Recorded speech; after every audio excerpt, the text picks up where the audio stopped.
Coming up this week on the Kaizen Culture Pod. 3 competitions with camps in the middle. It has to run on a passion and an inner fulfillment. Rikito Shimada has written in and said, welcome back to the Kaizen Culture Pod, where we are keeping the conversation moving within Australian karate. My name is Mitchell Durham, here as always with Nathan Blockley, and we've got a few special guests on today's episode. We are free and available wherever you get your podcasts, whether it be on Apple or Spotify, and we're also watchable on YouTube. Please give the podcast a rating if you're enjoying the content.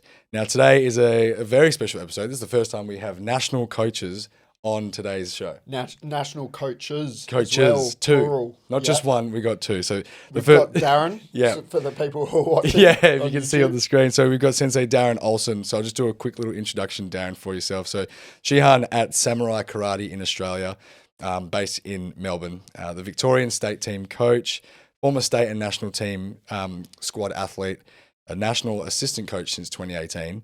And now you are the current Australian national coach leading the IPP division. And that is something we want to get into today. But first of all, how are you? How are you, Darren? It's good to see you. Yeah, good. Thanks very much. It's good to yeah, it's nice weather in Melbourne for a change, which is great. Yeah, it actually looks sunny, which is crazy. Yeah, it is. Yeah. Yeah. How have you been? Everything's all good? Recovered after nationals? Yeah, all good, all good. Yeah. I didn't get sick like most. Yeah, I'm still recovering.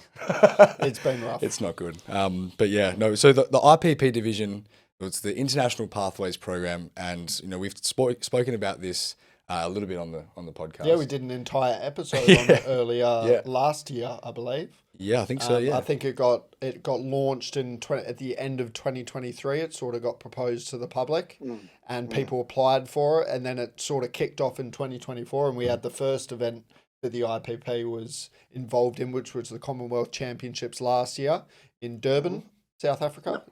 Correct? Yep. Correct. Yep. And now we're looking for a second international tour, and that's why we're chatting again about it, because it's just ever evolving, and it's so good to see this program evolving, because it's something that's been needed in karate for a number of years. Definitely gives a pathway for national athletes to get to the highest level. And yeah, I'm excited to hear from the horse's mouth, Darren. Yeah. Not calling you a horse. But I'm excited to hear, how you see the IPP currently, how you see it evolving, and all of this thing. So yeah, just talk to us about the IPP program. Yeah, so look, when I was first given the job, it sort of didn't really come along with much direction, I would say. So Lliam, myself, and Alfonso got together and had some discussions about it, just because of our camaraderie and continued connection with between myself and Lliam.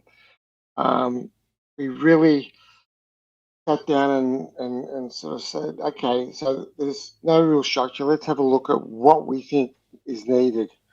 It's again, I guess it's trying to cover a gap that's been missing. There's two sort of directions, or about 3 sort of things you got to look at in the dynamics of how it's set up. One is for a new up and coming athlete, we need to give them a structure where it goes from personal coach through the state coach, and then there's from the state coach to get to the WKF program, there's this big chasm, if you want to call it. So they used to be just dumped in all together, and there's people training around with each other at a camp at the start of the year, and it just sort of kind of fizzled from that.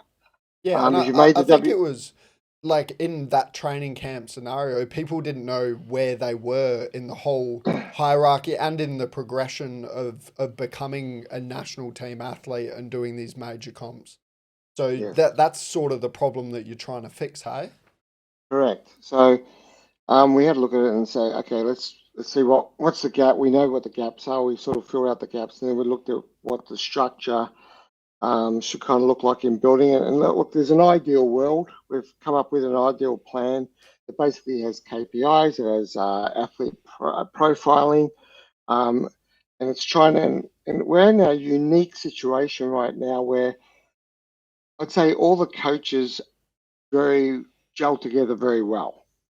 So there's none of this like butting of heads or fighting behind the scenes. So we all get along pretty good. Look, we've all got different opinions about some things, but we can actually work through them. It hasn't become like in the past where I'm saying I'm doing this and that's how it is. So you've got some input. So we started trying to flesh it out in the first year and just get the touch and feel as we went through some of the training sessions with the IPP group. Then we went to South Africa and we got a real good chance to sort of sit down and talk between the three of us, and also Liz Mailer also jumped on board, who is an awesome person in putting like systems together and understanding about data analysis and all that sort of stuff. So her involvement in some of the ideas of what we've come up with was significant, which is great. So so basically, as I said, we would ideally want a program where we talk to the WKF coaches. This is the end goal. This is where we want somebody. All right. Yeah, world championship level. World championship level. So what we need to do is so what's the next level down to get them into that? Just below it. So there's people that get in and out. Let's say there's Tommy, Mitch, and Ben sort of fighting for that position, right? Yep. At the moment, Mitch is doing really well. So how do we not lose Ben and Tommy or anybody else in that level while Mitch is playing the game this year? Yeah, because only one person gets the spot. Correct. So we need something to keep them motivated, so they don't just drop off. Once Nationals is over and the team's announced, or whenever the team's announced, like it was actually Oceania. So they haven't actually announced it yet, but Oceania is a big player in getting somebody to the Worlds. So once that's announced, there's two people out there, and then there's people chomping at the heels. Yeah. There's the new people coming up in the under 21s. So what do we do for them?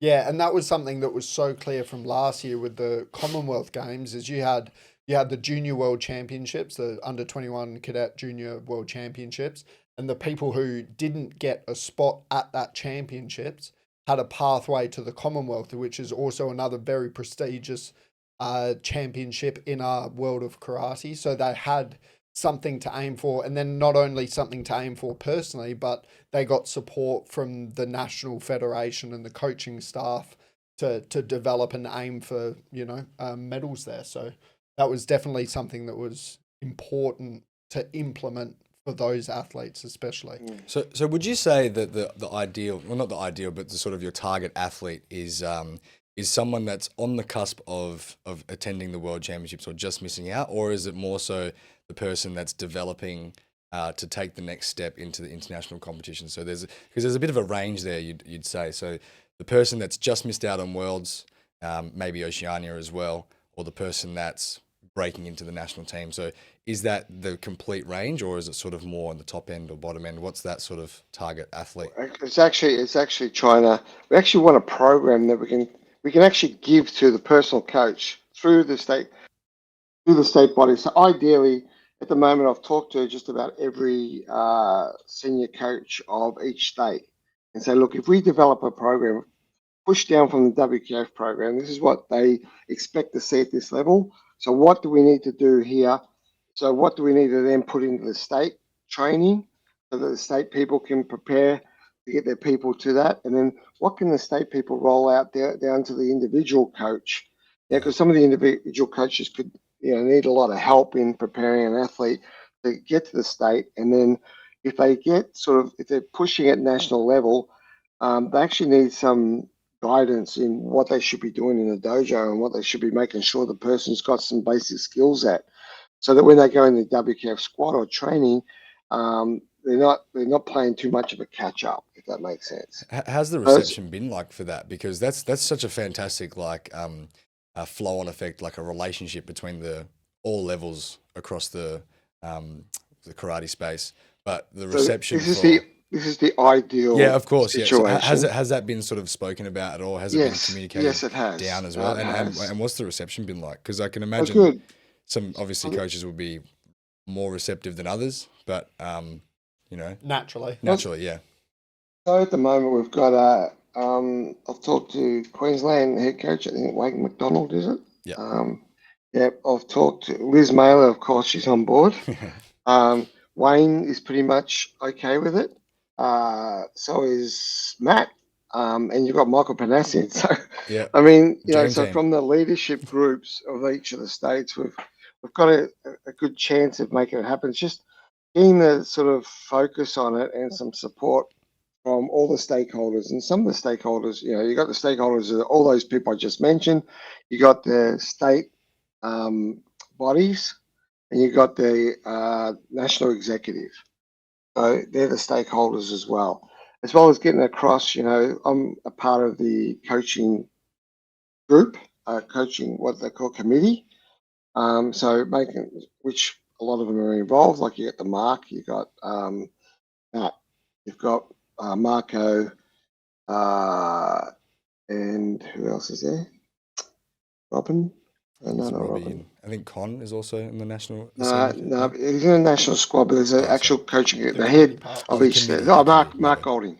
Right. Mark Golding. Yep. So there's 5. And you got Norrie from the Carter Group. Yeah. So Technically, we actually have 3 national coaches on this episode today because there's Norrie's in the Yes. background.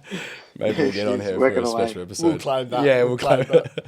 No, that's So look, that's super. that's- I think we're in a golden age really when it comes to coaching and also opportunity.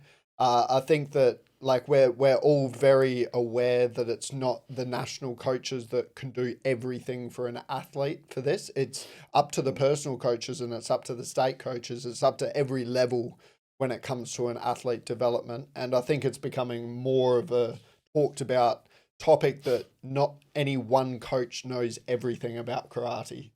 And you need a team, you need a full support network. So the importance of the national coaching filtering down to state and then to personal as well is something that's never really been done in karate. And if it has, it was ages ago, but something super important to the development of these athletes. Look, that's the ideal situation. That's what we'd like to push. And like you just said, like one of the things I love about working with Lliam so closely as far as the Kumite portion is concerned, we're both very open to learning. And I'm learning stuff from him. He's learning stuff from me. And every time I'm assisting with another coaching group, whether it be Matt's group or Mark's group, I'll try and pick up something from that. And when I go to World Championships, if I'm in the stands at any time, I am writing notes. I'm coming back with drills that I can't even put out because there's some base level that needs to be fixed first before we can get to the next level of putting some of these other ideas out, which can happen with some of the elite, but even some of the people that go to Worlds may or may not have the capacity to do some of the stuff, you know. But I guess before we hand over to Lliam, which will have to be soon, one of the things I guess I want to close with as well is, you know, we see athletes going away on their own a lot. So, you know, yes, the coach doesn't make a big difference in the chair, but definitely when it comes to something like if you can do a video review or if you can, you know, call up an admin error, as well as he's got an observational outlook on what's going on and can just, you know, we'll feed the athlete with some information. And for me, I can't tell the athlete how to fight. I just try and clean the mat for him, and just try and give him the best possible chance of doing whatever he does best. You know, so if I see him too close for too long, I'll be just saying, you know, break or something like that. So those little percentiles can be the difference between the person making it through a round or not.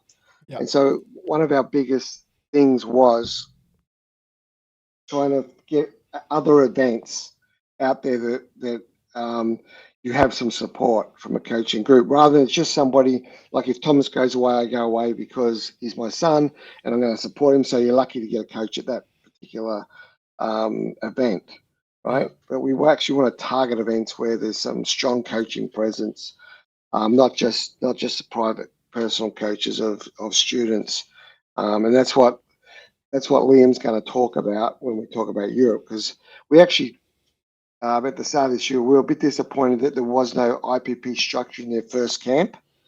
And we had a chat about that, and we gave them a 5-page document of everything, like all those things I was talking about, the KPIs, the program, how it should look. And we said we actually need an event because there's no Commonwealth Games this year. Mhm. We want an event for the IPP program where we can take a whole group of people. It's a good level event, like an A series.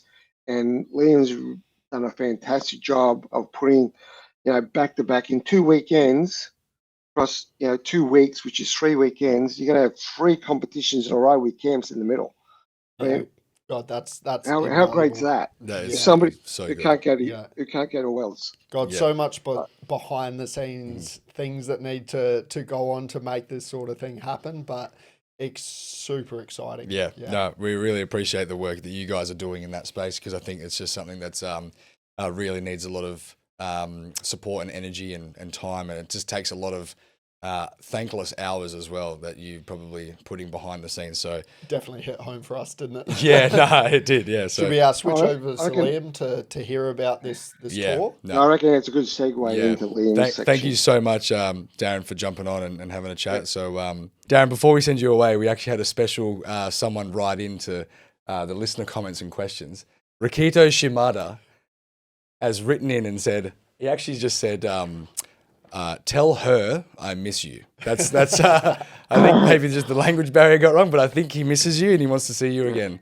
So, No, it's great. Yeah, I miss him too, and he's look, we brought him out earlier this year, and he stayed at my house. Yeah. And he was he actually covered in a big gap in one of the things that I don't think we're as good at in Australia, and that's the highly technical end of doing techniques and preparing and movement. I mean, it was crazy. I mean, I got so much out of that. Like we've had Junior Lafleur, and we've had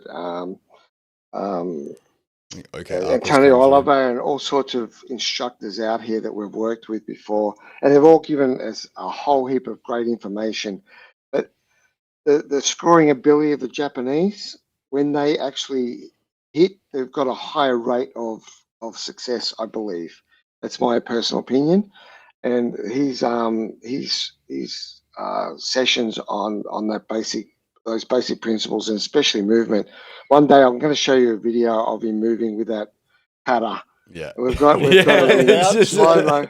We've got it in the slow mo and the fast version, and it's incredible. His upper frame is not even. It's like it's floating on air, and the legs are moving at like 1,000 miles an hour. It's like a hummingbird. It's special, It's isn't amazing. it? Yeah, what an amazing athlete of this generation, hey? Mm. Hopefully we Yeah. can do some more stuff with him thanks to you, Darren. So, yeah, just thought I'd quickly mention that. But no, thanks very Thank much you very again, much, Darren. Thanks a lot. Bye.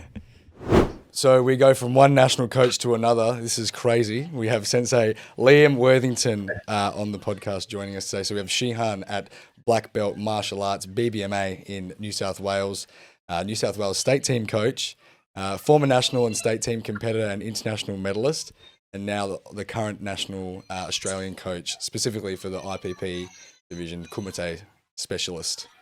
Sensei Lliam, thanks for coming on to the podcast and having a chat. No, thanks for having me. It's great to be here. Thanks. How have you been? How's things been happening? You just got out of the water and you look like you're really I did. rugged up. I did.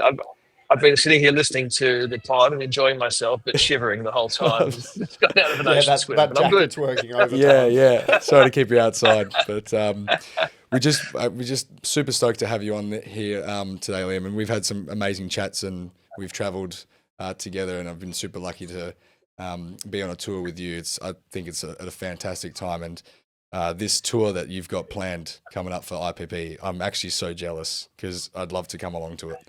Well, we'd love to have you, but you've got the World Games and you've got the camps. I'm a little And bit, he can't do the Series A. either. yeah, I'm a little bit busy, but I'm still could dream. Wouldn't it be great? Very true. And we heard from Darren that there was a lot of behind the scenes organising with what the IPP is going to do this year. And you, especially with BBMA, were thinking of doing a bit of this European tour before, and then it sort of evolved into an IPP tour. Am I correct?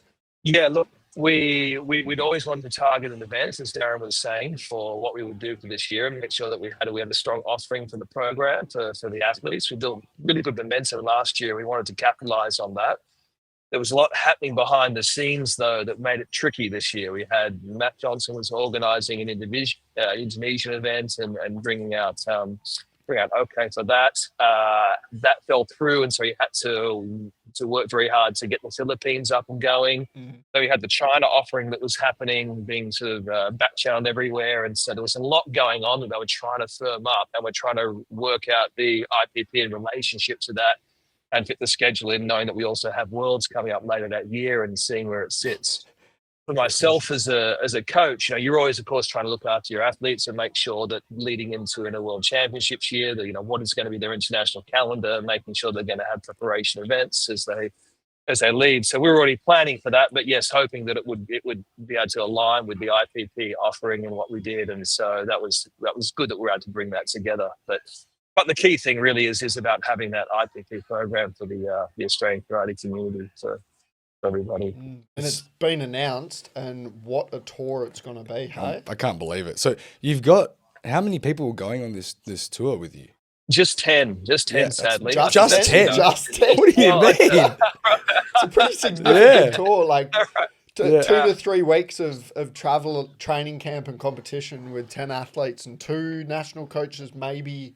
Is it some more? Yeah, who are the coaches that are going? Can you myself, Liz Marler. We also have referee Adrian Cornack, Oceania level referees coming along. He'll be at Salzburg refereeing in Budapest, and we have state coach Pauline Cornack, but that's not confirmed yet. We're just waiting for them to put out the expression of interest to the state coaches to see. But that's a fantastic opportunity for anybody who would like to go on a tour with a national team and get experience and go to those big events, and it'd be great. So I'd like to touch on that really quick, because I think that is a very important part of this tour that's sort of not in the public view too much, is that there's actually opportunity for some state coaches to apply and do an expression of interest to come on this tour. It would be fully self-funded, which is very reasonable, in fact, that they're not currently national coaches, but get some experience on the international stage and develop as coaches themselves. So I think that's a super good part of this tour that Karate Australia is really, really providing. Yeah, I think that there's really been a recognition. Darren's very strong that way and great that way, very inclusive by nature, and really works across it. And Karate Australia's really recognised that it wants to help, like as Darren was mentioning, the stakeholders at all the different levels. And that has to come to personal coaches, it has to come to state coaches, it has to come to national coaches, because athletes need support in all those places. And that's what it's for. It's for the athletes. It's all for supporting athletes. Or what are we doing? So that's yes. Yes. Oh, you know how to tickle this guy's fancy. That is word for word amazing. Thank you for that, Lliam. That's so good. Yeah. Did you have that one written down? Because that was good. That was really good. That was good. No, that just shows how much he really actually believes in it, which is awesome. And that's one thing that I've always felt when I work with you, Lliam, and just your care factor and your time and the energy you put into the athletes is really there. So something that doesn't go unnoticed. So we really appreciate that. Can you take us through this tour? Can you tell us who's going out of the athletes, or is that sort of just, you know? Yeah, no, that's fine. Yep. So we have Mia Heron, who you spoke about recently on the pod. Do we know she's her? Coming. I don't know if we know. She's done a little bit. She's all right. She's all right. Yeah. And then we have some really strong other under 21 athletes. We have Tanisha Theodore and Charlotte Eads, both out of Victoria. Fantastic. Both very good competitors. Yeah, so it'll be a great tour for them. We have Declan Squire. So Declan will be obviously a really good preparation tour for him, and then he'll come back and we'll also do the Serie A in Malaysia. So this will be fantastic lead-in for him for the World Championships run. Really excited to see how he does on this tour. Yeah. Yeah, I think, he's really looking forward to it too. And just that mental headspace of being able to enter and to go from event to review to event to review. No real time to to dwell or fixate, whether good or whether bad, but move on to the next advance and get into that really, professional mindset and allow yourself just to be free inside the competing mode and not getting too, caught up inside anything and just really focus on your development. Declan, Trevor Can. So now the old man of the team. Yeah, he is. He's not old to us. He's the vet. He's the same age pretty much. Which is he's still physically getting better. This is what surprised me with Trevor. He goes 30 and so he still hasn't peaked. So fine wine. Fantastic. Fine wine. Trevor Can, fine wine. Yes, he likes his fine wine too. Yeah, he does. Who else we have? We have two under-21s Carter athletes, Sean Go and Kane Norman. The Sean Go also won the under-21s for Kumite at the national championship. So I keep teasing him that he's meant for Kumite. He's got to switch to the dark side. That's right.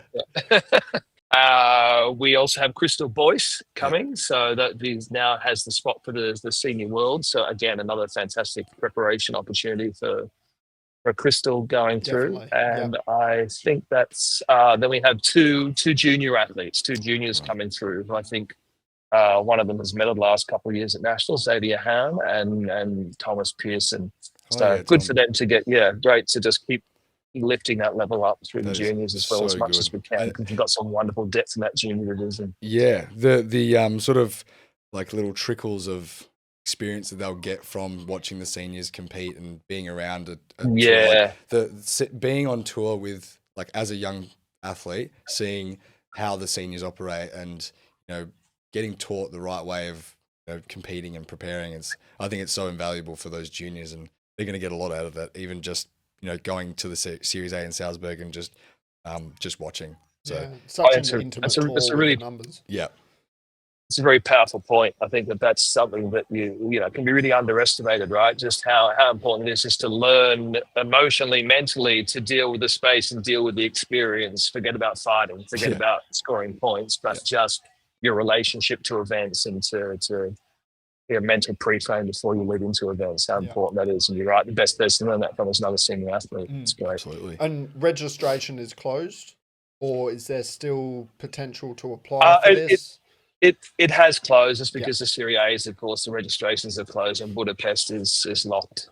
So Budapest Portugal, is there will still be opportunity. Hard to get into. Hard to get into. That's exactly right. Well, take us through it. So you've got the Series A in Salzburg, and you're kicking off with that one. That's fantastic. We all, everyone's pretty familiar with the Series A's and that sort of system. Yes. But just run us through what you're planning for each stage and what the goals are for each step along the way. Serie A scheduled date is we get there the day before registrations as usual. So the registrations, all the lanyard stuff will happen on the Thursday, weigh-ins, and then we'll hit the events into Friday, Saturday, Sunday. We have 6 athletes inside that one for the Serie A, so that should be great. Nice night, fantastic as a coach, because that's a nice spread across the event, not too hectic a schedule, but lots of athletes relatively. Really nice. Excited. I love Serie A's because there's so much energy there. There are so many competitors, and the depth, that you get across the divisions, the scale of the events itself is, and the warm-up rooms in Serie A's are, I think, the most hectic, because they can just be absolutely so jammed with so many athletes who are so, for trying to still that stage too often. I think a little bit different than the Premier League's, Mitch, where they're still trying to believe. They still really want to believe this is the moment. So there's like an extra level of height inside the room. Everyone's a world champion in that war. Everyone's a world champion before they go out. Oh, it's still the same in the Premier League. So you'd be surprised about the false sense of bravado that everyone carries in that war room. Okay. That's all right. We won't get into that. Let's keep going. This might be the most highly represented Series A from Australia in a while, hey? 6, I mean, maybe since Jakarta 2022. Wow. Yeah. So this is fantastic.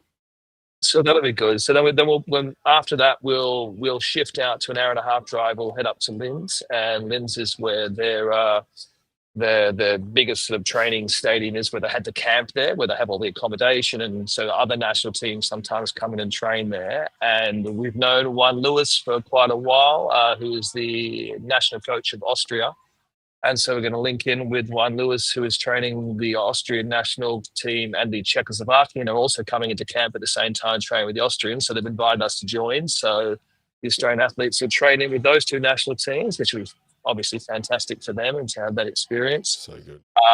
We'll also be doing some separate sessions ourselves just for the Australians, where we will look at the video reviews specifically on the Serie A, and for anyone who's come later into camp, pre-planning for what would they'll look to do for Budapest. But for Serie A athletes, looking at the obvious things, where we can improve, where we can grow, develop their game, specifically in relationship to the next tournaments, and then move on. So we do 2 days there, and then we'll head to Budapest by train. Budapest Open is monstrous, as you know, Mitch. It's 9 tatamis. They've got 2,500 athletes where they cap the event at. Gerd, the organizer, tells us he's got 400 on the waiting list still to try to get into the event and to do it. They wouldn't even guarantee that you would get all the divisions that you would listing, because we've got athletes who are under 21s who obviously put themselves in the under 21s, the seniors, and then into their open. They're saying, we can't guarantee the 3 because we're trying to give everybody opportunity. But now they've told us they're going to guarantee the 3 for the Australians because we're coming so fast. So that's Gers usually looked after the Australians over the last couple of years. I remember Rory Teagan and I, we missed our registration, and it was a very, very bad time, and we were trying to just approach him and do it on the day of registration, and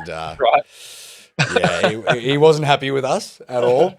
But he looked after us, we were super thankful. But he got you in. Yeah, we're super appreciative, and I think Australia should always support the Budapest Open because it's one of the most prestigious events, I think, outside of the Series A and Premier League circuit. So definitely, that is a great tournament. Is it going to be on the ice rink again?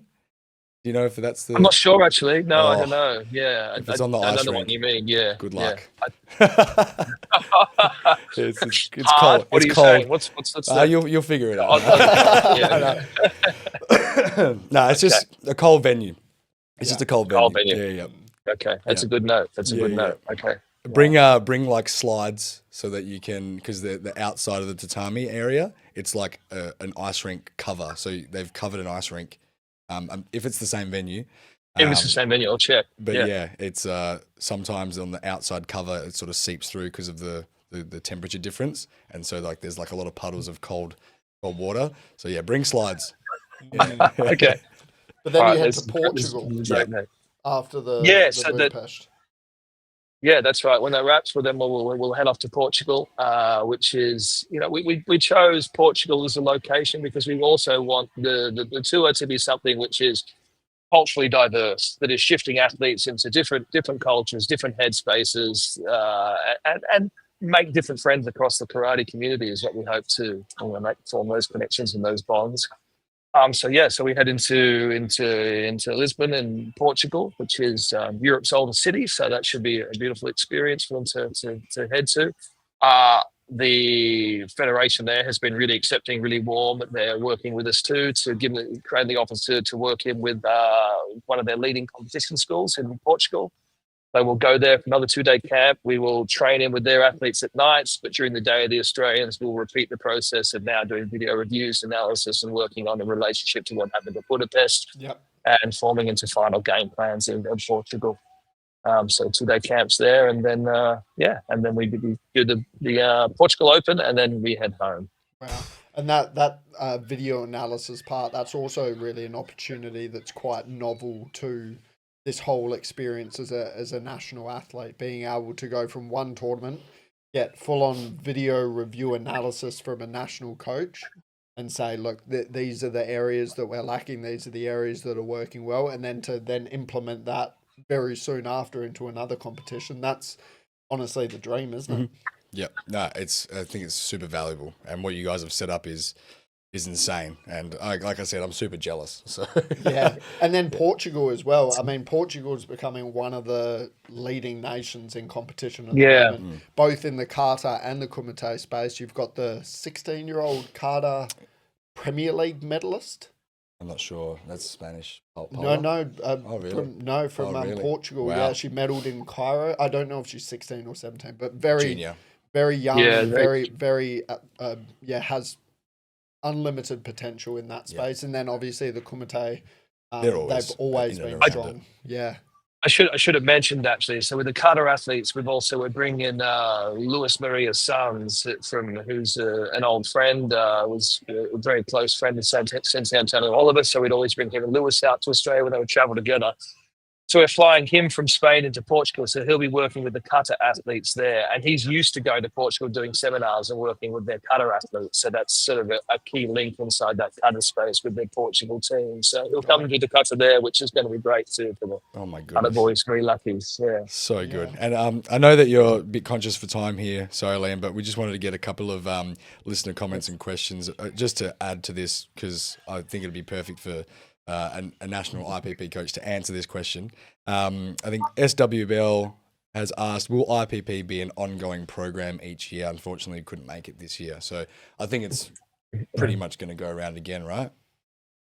Yeah, we think so. We certainly think that's the case. KA I think is very happy. We're seeing the growth. We're looking more, if anything, like Sensei Darren said before, how to expand it out, how to move into those different tranches and tiers. So you asked that question, Mitch, earlier about, is this for development athletes? Is this for athletes falling out of the senior squad? And this year, because the tour is strong, then it's a value to athletes in their preparation for Worlds. And Darren talked about that having supported events for athletes, regardless of whether they want to pick up another Serie A or whether they want to pick up a Budapest Open inside their tour schedule, so that they can have options for going, all right, I want to tap into this tour this time. And that's fantastic for the tour to have, if you had a Mitch Darren coming onto the tour, it'd be a great value, obviously, for the younger athletes to have the Australian captain coming on, those sort of things. So we don't see that there's any conflict inside that space. We just think that's all just everything harmoniously supporting inside as much as it goes. Yeah. That is beautiful. That is so good. Yeah. Anything else you'd like to ask about the tour? No, I just think it's an incredible opportunity for all athletes in the IPP, and especially going from Commonwealth last year to this massive tour this year. I can just see this blowing up in the next couple of years, and the opportunities that it can provide national athletes just being super valuable. I'm actually a little bit jealous myself, Mitch, about going on this tour. Yeah. Well, next year should be exciting. Next year on that question, because we have Commonwealths in Scotland next year, which should be an absolute ripper, because the Scottish team is strong, and and that's great karate, and so that makes it really easy to place events either side of the Commonwealth too. And so you get the Commonwealth, and then you get the club championships at the same time. You position a tournament each side, and you get 4 competitions inside of a 2.5 week is this span. a bit of an exclusive? Are we getting an exclusive insight into next year? Yeah, very good. Interesting. Watch this space for IPP. I think this is fantastic. And once again, like I said with Sensei Darren, is the thankless hours that you guys do and you put in, putting behind the scenes work, planning all of this, but then also not to mention, like, once you're on tour, running that tour and facilitating and looking after all of those athletes, it's a big job.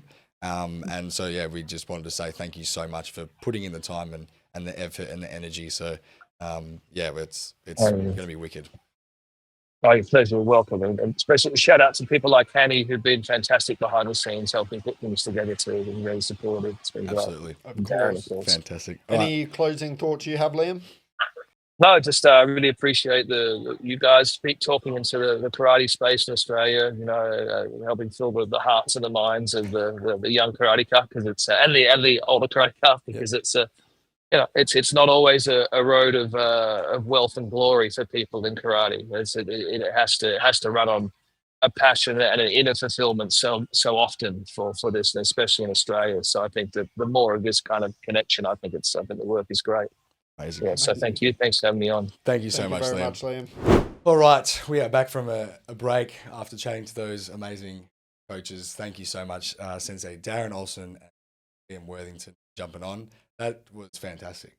Honestly, such a privilege. Yeah. We said at the start of the pod that it's the first time that we've had national coaches on the podcast, and we're leaning into this guest interaction, having guests on, hearing directly from the people who are involved in the topics that we're talking about. I think it's like we've been talking a lot for clearly 34 episodes.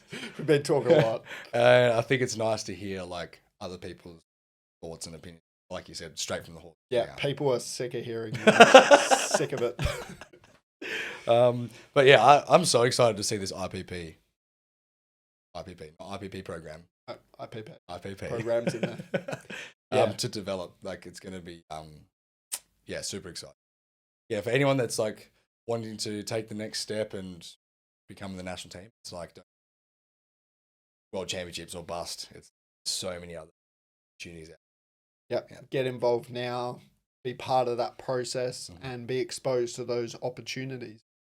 Because if you weren't in this sort of IPP program or national team, you didn't hear about this sort of opportunity, going to Europe and getting to spend time with some of Australia's top athletes and do this tour. So good. 100% great opportunity for. And if you want to spend more time with Australia's top athletes. Yes, that's a great segue. Great segue. What am I talking about? I don't know. We have the Kaizen Culture Super Seminar coming up. We've finished nationals. We've got that media out. We're turning our attention all the way to September 2021. We've got the 20th and the 21st. It's not 4 years ago. Yeah. I'm not talking now. 20th and 21st of September, we've got the Super Seminar. It's returning from last year. We had such a successful time last year, such a great, valuable time for the athletes as well, where there was the top athletes in Australia currently get to impart their knowledge. Sorry, I stole your word.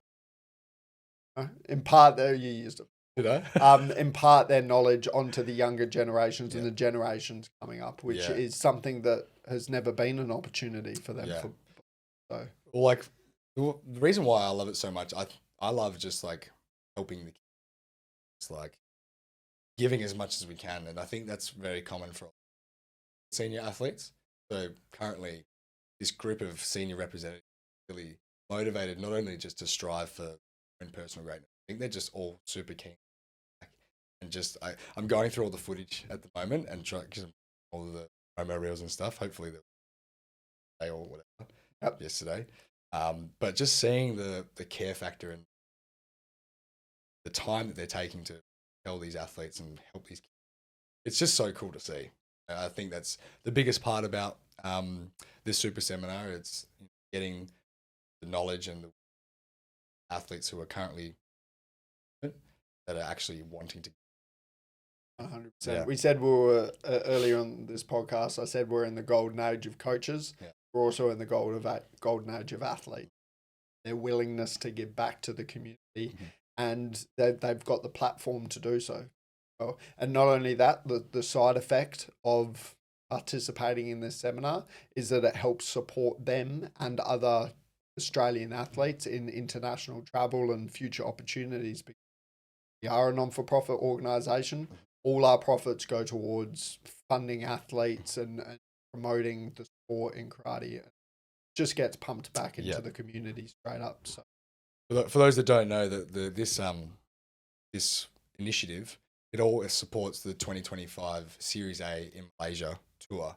So we're putting on a training camp for the Series A athletes in Melbourne, and it's the opportunity for them to come together and train and work with the coaches before they go away to the Malaysia Series A.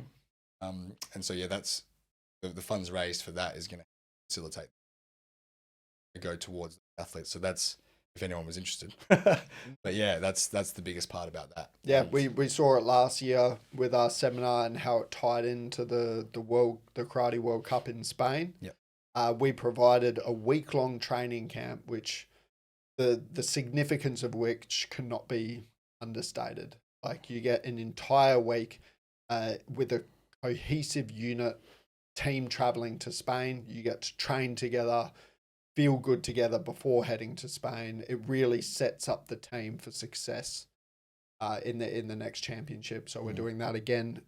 It's Series A in Malaysia, which we're super excited for. How many athletes have we got going to Malaysia? I think it's like 20 something, 25. That is insane. Yeah, it's ridiculous. Yeah. So the opportunity to host this seminar where individuals get amazing, experience and knowledge from the top athletes in Australia, but then they get to support the 20 athletes going to Malaysia. That's just, it all works together, It doesn't all it? works together, yeah. So today is the ticket release. Only to the waitlist though. Yes. So there was we had the waitlist going on at the national championships, and came up to us at the national championships. Put your name down on the waitlist, get 10% off the ticket. But you can still join the waitlist today. Get the tickets. They'll be released tonight, whatever time it is across all the states. But there's still time. If you're listening to this as soon as this episode comes out, if you're listening to it on Saturday, you've missed it. Yeah. Hopefully that's a lesson. Yeah, You got to listen to it as soon as we release it. You got to be on that. Yeah, but no. So that's going to be very exciting. Yeah, exclusive to the waitlist, and we've had so much more interest this time around the second year. I think maybe like quadruple, Yeah, I was overwhelmed. quintuple. Like we've had a lot more interest than last year. And it's because people got to see what we did last year. They also understand, which is super important, that this is a seminar for all levels. Yes. Doesn't matter what level you are. We've had, national champions attend the seminar last year. Someone who comes to mind was Alexi. Yep. He got his national champion gold medal this year at good. nationals, which is fantastic. He was one of the older, more elite attendees last year. But then you've got all the way down to the kids. I don't First know what time. the youngest age we had, I think but there was like an 11-year-old that, yeah. or maybe even 10. But like first time state team member, you actually don't even need to be. Yes, no, Yeah, you don't. You don't have to be a state team You member. just so- need to be Karate Australia accredited. Yeah, that's Yeah. the biggest thing. Being a Karate Australia member. Yeah. But yeah, training Yeah. shirts. Oh, yeah, training shirts. Super excited. So we had this last year, the super seminar for the squad, the team squad. Fantastic. Oh my goodness. One of my favorite training shirts. Really is. It's my favorite training shirt. Oh really? Yeah, It is? definitely. Okay, well. It's just because it's got like Max's face on it. I don't love it. No. No, just sorry, Max. Pew, pew, pew. But no, we're going to be doing another t-shirt design. Obviously, it's not for the team squad, but it's just going to be a super seminar design. Slightly different to last year. So only the people that get tickets to the seminar can get the shirt, unfortunately. Well, not. It's exclusive. is. Yeah. It's exclusive. You can't just... People asking about these shirts. They say, can we get the 100%. shirts? And I'm like, so you have to go to the seminar. Yeah. Yeah, so Yeah. that'll be coming out as well. Yep, can't wait for that. Yep. That's it. That's pretty much it. I don't really have anything else to say. No. There's one question in here for listener comments and questions. Jackson last. Mhm. How hard is it to become a pro athlete? Oh, it's easy. Super easy. Yeah, Yeah. I did it without even trying, to be honest. I can't remember how much I trained. Maybe twice a year. Yeah. No. No, I mean, How do you? I don't even know how to answer this question? question. First of all, we're not professional athletes at all in this Yeah, space. you need to be paid to You're be paid. a pro. What's by the definition? I think Is it? It's financial gain. Like it has to be your profession. Wow. Professional athlete. Oh, It's yeah. your profession. Okay, yeah. And it is definitely not art. Not anyone's profession in No. karate. Except for Ariel Torres. How crazy. Yeah, and a lot of international athletes Yeah. actually. But yeah, all right, but that's pretty much it. Thank you guys for writing in those questions. We had heaps of people coming in and saying some stuff, especially Shimada. That's And just to Jackson, hard work, consistency, Oh, yeah. Kaizen, continuous improvement Yeah. definitely helps. Just stick to it. yeah. Big episode today. Yeah. Oh yeah, Jackson, IPP as well. Oh yeah. Great way to become a pro athlete. Yep, that's a good one. All right, thank you so much for writing in and keeping Kaizen Culture Pod a consistent listen on your airways. I think. Why am I changing perfectly this? said. Read off the page. Yeah, read the page. Let us know your thoughts and opinions and anything you'd like us to talk about. After all, we're an organisation for you. Send us an email at kaizenculture.info@gmail.com. Sign up to the mailing list, all right? Because that's how you can get access to things like the Super Seminar tickets. Still join the wait list. It's available today. There's a dot form on our bio in A link tree on Instagram. Linktree on Just head to Instagram. our profile. We've got that link. Press on it, and it'll come straight up. Join the waitlist for the Super Seminar. emails coming out tonight for that. But yeah, if you want to get in contact with us, send us a DM on social. Back to you. Amazing. Thanks, Mitch. Thank you, Nate. Bye.